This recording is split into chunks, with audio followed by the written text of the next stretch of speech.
Hi, this is Brad Linder with Liliputing, and this is a Lenovo IdeaPad U310, which is a thin and light notebook, also available as an ultrabook. The only real difference is that as a notebook, it has a 500GB hard drive. If you get the ultrabook option, you also get a 32GB solid-state disk, which allows for a couple of enhanced performance features. It's a very nice-looking laptop. It's got a very thin lid, as you can see here, and the base and top have an aluminum finish. The inside is plastic. Sort of a little concave feeling here, but it almost looks flat on the side. I think it's a great looking laptop, especially when the lid is closed, but it looks pretty good when the lid's opened as well.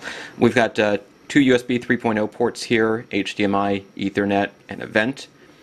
On the other side, one more USB 2.0 port, headphone jack, headset jack, actually takes a microphone as well, power. And on the front, we've got a SD card slot. Nothing on the back really, and nothing on the bottom other than one large vent.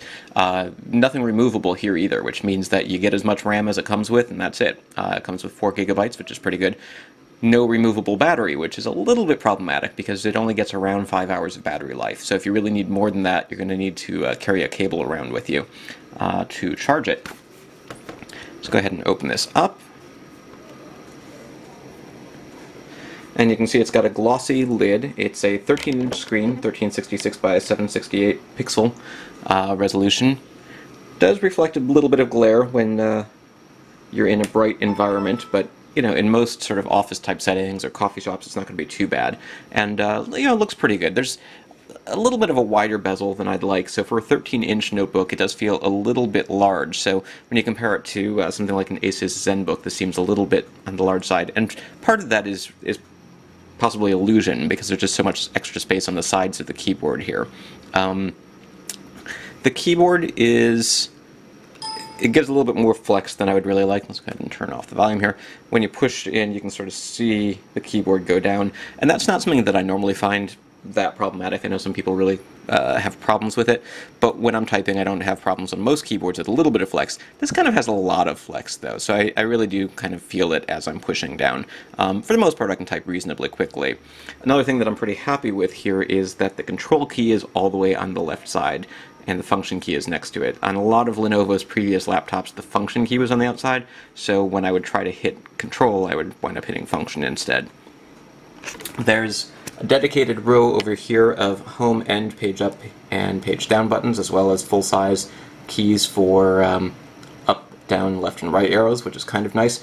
But the home and backspace are a little bit close to one another, so I sometimes find myself hitting the home button when I went to hit backspace. So I'm trying to delete a line or just a character, and I wind up at the beginning of the line instead.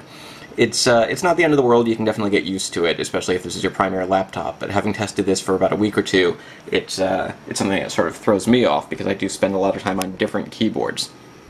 The overall performance is pretty great. This particular model has an Ivy Bridge Core i5 processor. It's also available with a Core i3 processor for a little bit less money.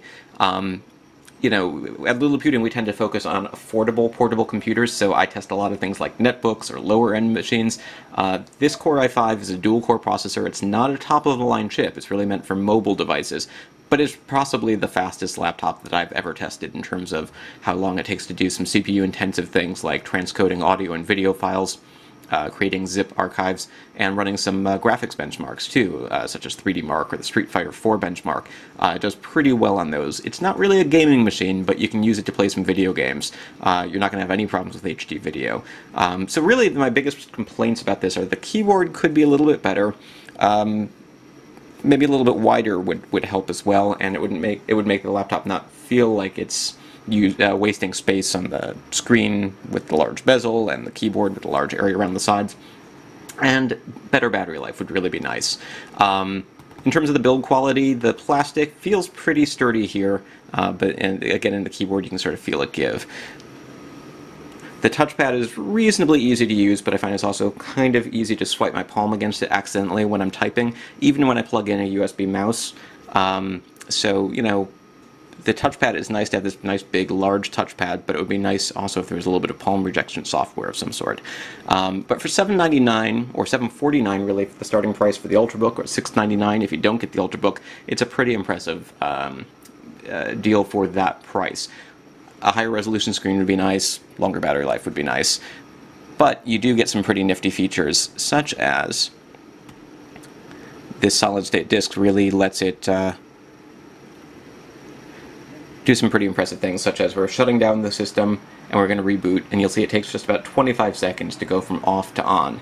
Resuming from sleep is even faster. It takes maybe 2 seconds, maybe 3 seconds at times.